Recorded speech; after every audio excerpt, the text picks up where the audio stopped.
అయోగ్యంగా పాలు పొందితే చాలా డేంజర్. మరి యోగ్యత ఏంటి? ప్రకటన 5:10.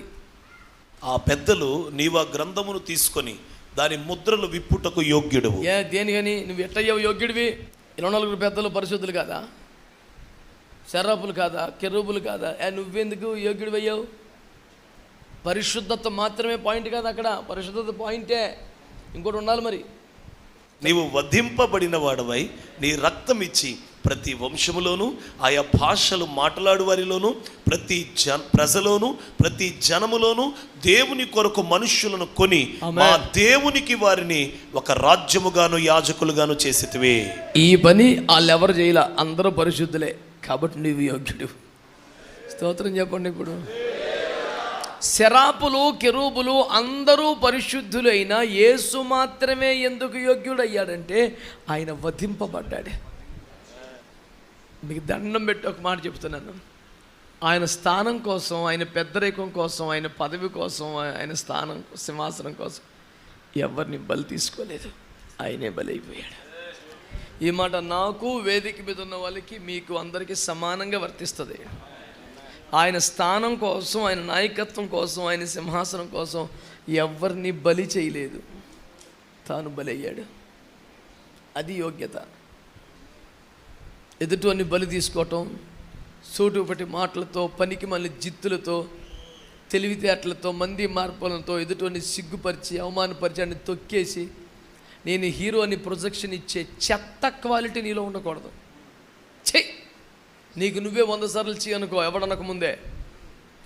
నేను చాలా సీరియస్గా చెప్తున్నాను ఈ విషయం.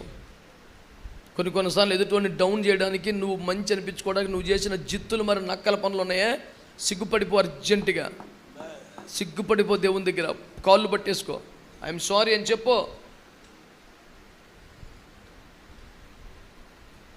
బాగా పరిగెత్తలేని వాడట పరిగెత్తుచున్న వాడికి కాళ్ళు పెట్టి పడేసి ఇడు మెల్లిగా వెళ్తాడంట.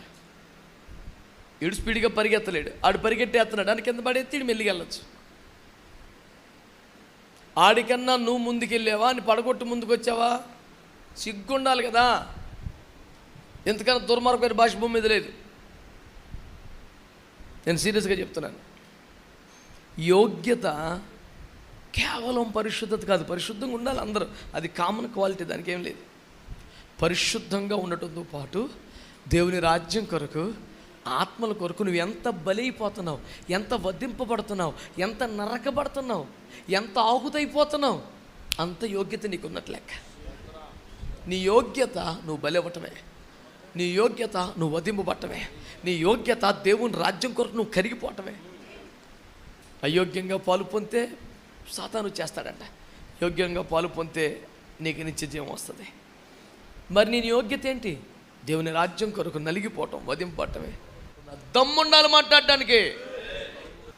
నీ భోగం చూస్తే ఊరంతా అర్థం అవుతుంది, నీకే అర్థం అవట్లా. కళ్ళుకు పొరలు కమ్మేసినాయి, నీకు అననీళ్ళు అంటాడు తగిలితే దెబ్బకు పొరలు రాలిపేసిన వేసి రక్తం వేసి అననీయం తక్కువ అంచనా నీకు. పెద్ద పెద్దోళ్ళు పక్కన పేరు లేదు కానీ సౌళ్ళు అంటాడికి సూపర్ పించాడు వేసి రక్తం వేసి చెయ్యి ఎత్తే పొరలు రాలిపోయినాయి దెబ్బకి. అననీయ అభిషేకం మామూలు కాదు. ఆమేన్, ఆమేన్. యోగ్యంగా పాలు పొందుదామా?